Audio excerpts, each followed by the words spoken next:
So I'm here again talking about my Healing Manifesto, and I'm going to hit a few points today, so this may be a bit of a longer video. So on here I have written in different spaces, not in a row: follow your inner wisdom, have a daily spiritual practice, know that the angels and your ancestors are with you, meditate and visualize, have quiet moments, talk to your body and listen to your cells, and act on your intuition. Now I'm going to cover all of these together because for me they're all really linked.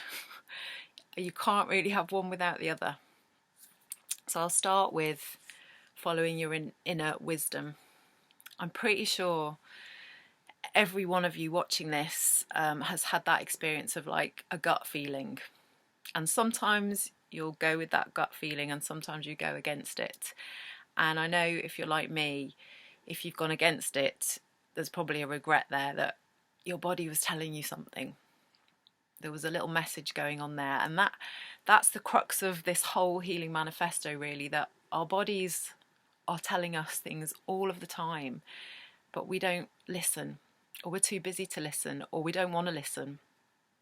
So this is why the next bit is, having a daily spiritual practice, whatever that is. A spiritual practice usually involves some quiet time, quietening our mind so that we can hear the message that our body's coming through with. And, I always find it really fascinating that where illness shows in the body is usually a mirror of what's going on in our life or in the world. So, remember I've talked in previous videos about when our body is manifesting some kind of dis-ease, it may be really obvious that it's something in our personal lives, but it may also be connected to our outer world. So I've said before, I find it really fascinating that, women often get like breast cancer, uterine cancer, ovarian cancer. These are our precious, sacred parts of our body. For me, cervical cancer, that sacred portal. Why? Why? Whatever your illness is, I would kind of really hold that curiosity, and it's something that I would take into a meditation or into a body dialogue. So I've also said on my thing, talk to your body and listen to your cells. So, I found it fascinating after years of holding space for women and doing womb work and women's work that I got cervical cancer. I had completely ignored my cervix. I completely ignored the cervix of everybody's cervix. It's like all this work I was doing. This is like a juicy part of our body that is a sacred portal. And I totally bypassed it. So no wonder it was screaming at me to get my attention, which is why I created a blog called Hello Cervix, because every morning I started journaling and dialoguing with my cervix, like, hello cervix, what do you want to tell me? I say to other people, it's like if you've got a hormone imbalance, ask your body, why have you got that imbalance? Why is it creating this imbalance? What is it that needs balancing in your body? Whatever it is, take that question in. And if you're dialoguing from a place of your higher wisdom, when you're in that meditative state, journaling or whatever it is, dialoguing, the answer you get won't be judging, it won't be berating, it will be from a higher perspective. So if it comes through as judging and berating, it's you talking, it's not your higher self. That's how you can tell the difference, because our higher self it holds such a wide vision of what's going on in the world and in our life and in the universe. It can see that all that's happening for us is we're getting a chance of growth and a chance for our soul to expand. Everything, all these challenges in life are all just opportunities for expansion. Whenever someone comes to me with an illness, I go, great, here's your initiation. How are we going to deal with this? You're going to step up for this initiation? Because that's what I had to do. And I'm still here sharing. So, if you can find those times, it is a time to prioritize yourself and not feel selfish, not feel guilty for taking the time. for yourself to, do whatever it is that you need to do for your daily spiritual practice. Getting in nature, going for a walk, just letting go of all the day-to-day stuff. It might be doing yoga. It might be sitting and meditating. It might be journaling. It might be doing that, dialoguing with your higher self. It might be sitting playing with oracle cards and seeing what message comes through with an oracle card. There are so many ways that you can just reconnect with this body. It might literally just be, sitting and putting your hands on your body. What do you need to tell me today? What do you need today? What does my body need today? Whenever I say that, it always wants me to rest and have some peace. It might tell me to get out in nature, go and sit under a tree. It never tells me to get on my computer and email someone, or, I might get a nudge to be creative, do something that's really nourishing, or make some really nourishing food. Today, I really crave some juice, more water. Or a fasting day. Can I have, sometimes she's just like, can I have a break? Can we just have a rest day and fast? Not do much. Do a bit more meditation and prayer. It's fascinating, just listening to your body and asking what she needs and really going into your cells.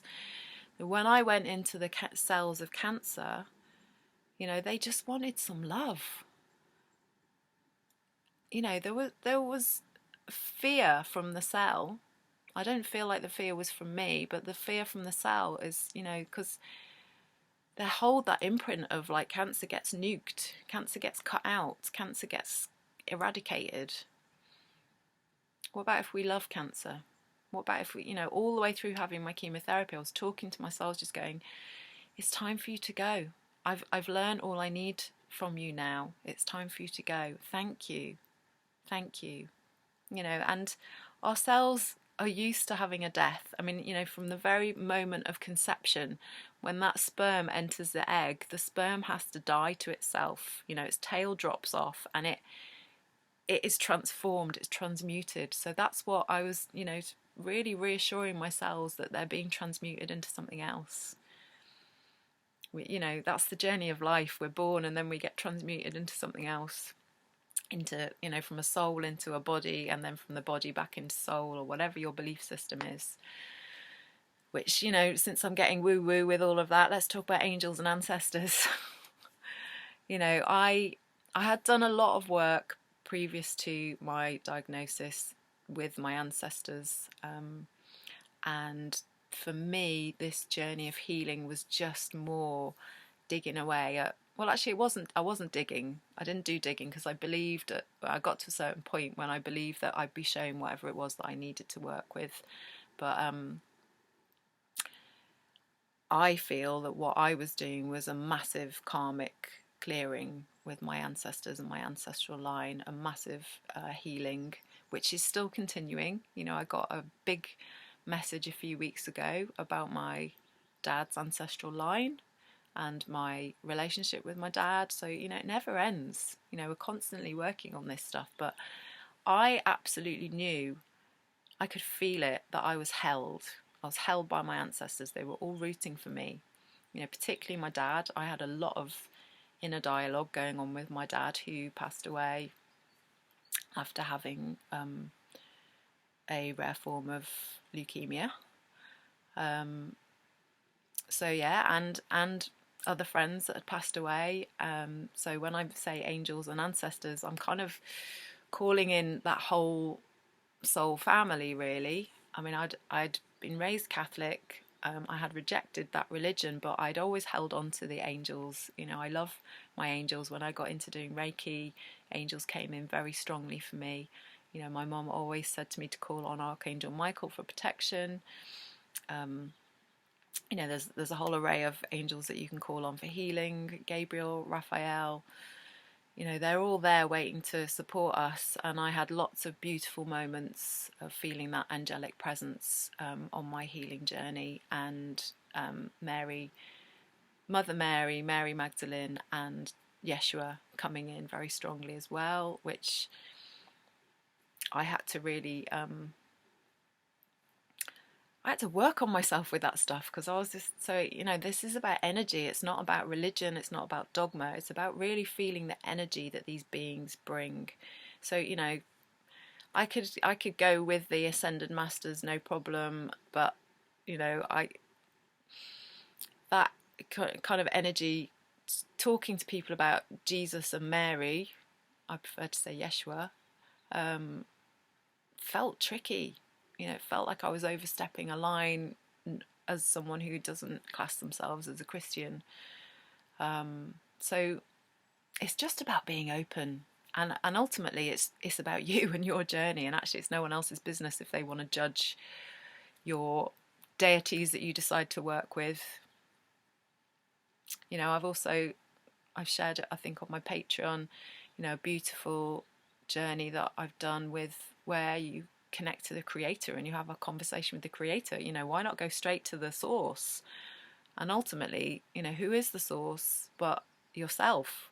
The source just wanted to create an experience of separation, and that's what the Earth School is. It's about realizing that ultimately we're all one, and that's what's happening with your body with dis-ease. It's like, it's thinking of that as being separate from you won't help. It's all part of the whole. It's all the reflection of what's going on in the world. We've got so much dis-ease out in the world, and of course our bodies are reflecting it. We're just mirrors, the macrocosm and the microcosm. So really, really listening, deep listening, and that's how, that other point of like acting on your intuition. This is how I knew when I was told that I needed chemotherapy. I knew that I had to do it. Despite, my whole life working with herbs and homeopathy and food as medicine and Reiki and energy medicine and meditation and all that kind of stuff, I knew that I had to change my story about allopathic medicine, and I knew that I needed to take this and transmute it. And for me it worked, but everyone's got their journey, and this is why it's so difficult when someone comes and asks, what did you do to heal? Because we all have our healing journey and nobody's is the same. Yes, one person might go and have a treatment on a Rife machine and it cure them, or use a PEMF, I can't even remember what that stands for, but there's all these machines out there, and there's ozone therapy, and there's oxygen therapy, and there's CBD, and there's this diet and that diet, and this treatment and that treatment, and you could spend thousands going to Germany, and you can have IV vitamin C. Some of those work. Just, some people just have one thing that they do and it works. But I think there's a package, and I think, you can't say one thing works. I can't say that doing the chemotherapy worked for me because I was doing so many other things alongside it. And I'm sure those other people are too. I'm sure there's some kind of an awakening process. And, I also know people who did that and that one thing worked for them, and then 2 years later the cancer comes back because there's more work to do. And I'm not saying that's not going to happen for me. I don't know. There's always more work to do, and I really pray that I'm on it enough that that story won't reappear in my life. But none of us know what's going to happen in life. None of us know. So follow your inner wisdom. When you get that gut feeling, whether it's about a doctor that you're working with or a person that you've gone and had a treatment with, and you resonate or you don't. It's okay not to resonate with someone. We're all like magnets. Some of us repel and some of us attract. Your intuition and your inner wisdom will help you choose the team that you're going to work with, which I did a video about before. They will help you choose the treatment that you need. They will help you find your way with your own healing journey, what you need to just release from your body. Listening to your cells, talking to your body. I mean, I can't stress that enough, just dialoguing with your body is such a powerful process to do. You know, I did it daily. Every morning I got my journal out and I was like writing love letters to my cervix, and my cervix was writing love letters to me.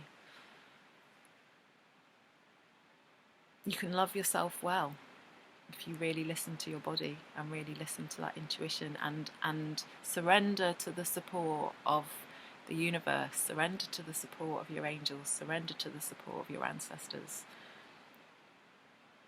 Really stay open to the love. You know, that was my message. You know, let the love in. Open your heart. Open your heart to all the people who want to support you. Open your heart to the spirits and the souls that are out there, your soul family. And open your heart to yourself. Allow yourself the time to heal, to meditate, to be with yourself. It's really easy to just run on distractions. You know, this is a time to let go of all of that. You know, I've said it several times. You know, where are you putting your energy that you could be using it to heal? And that, you know, works in so many different, you know, where are you using your energy that you could be using it to focus, or, you know, to do your work or whatever it is. You know, we live in a world of distractions. Really easy to distract ourselves, isn't it? So, you know, if you want things to change, you have to work at it. I mean, a spiritual practice is also called a spiritual discipline, and we need the discipline. So, yeah, I would love to hear from you. I'd love to get some comments on how these videos are resonating with you, and, you know, whether you've dialogued with your body, what your body's response has been, and yeah, just stay in touch, and I'd love to hear from you. Okay, go well, everyone.